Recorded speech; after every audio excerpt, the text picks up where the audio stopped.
Nonprofit. What does that mean? To some organizations, nonprofit equals easy money. When you donate, think, is my money really all going to the program? Or is it really going into a CEO's pocket to buy himself a new 2013 BMW? I myself have been cheated and manipulated by nonprofit organizations. I'm here today to shed light upon the corruption that resides in nonprofit organizations. Let me share with you some examples. The American Heart Association is one of the worst. According to CharityNavigator.org, only 50% of the donated money goes into the actual cause. 21% of their money pays for their workers, and 29% goes to buying fundraising programs. Where does this add up?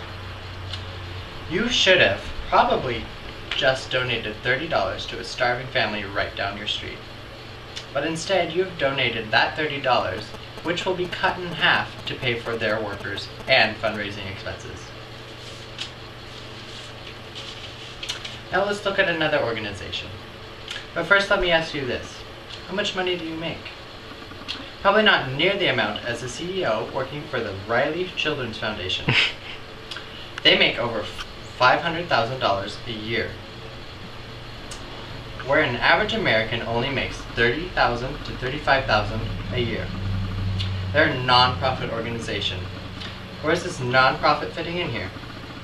Sounds like someone is making a pretty penny, and it's not the ones in need. Now that the problem has been exposed, what we as a society are going to do about it? Well, let me remind you what the dictionary definition is of charity. It's the voluntary giving of help, typically money, to those in need. Is this what we're doing? No. I have devised a plan in order to correct these issues. My first rule is to waiver a petition and then make a law out of it that must meet 90% of a quota that demonstrates money is being used for the actual cause. 2.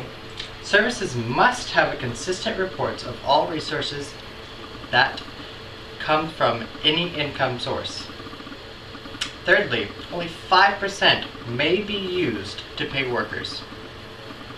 Fourth, documentation of every type of charity progress. Without this dilemma being fully attended to, the people being supported may as well be dead and not have to sit there and suffer from the anticipation of the wait to receive aid. Now, to touch on a more personal basis.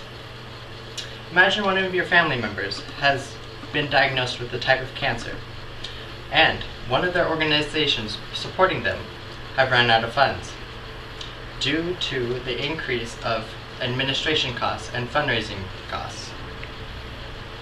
What about a war hero that's fighting off an infection from an amputated arm when he was serving his country? What about the children in the third world countries that suffer from everyday life and cannot receive nutritional meals because of foundations increasing their CEO pays and fundraising costs? 2 organizations mentioned are just a small fraction of the charities that plague society with their lies. With my 4-step solution and the strength from knowing that people suffer in this cruel act, I believe it is time to take a stand. This issue must be brought up to the public's attention. So should we support the CEOs with the BMWs? Or should we, as a society, come up with solutions? Let's make charities for what they were intended to do, to give. Let's stand together and make a difference. Thank you.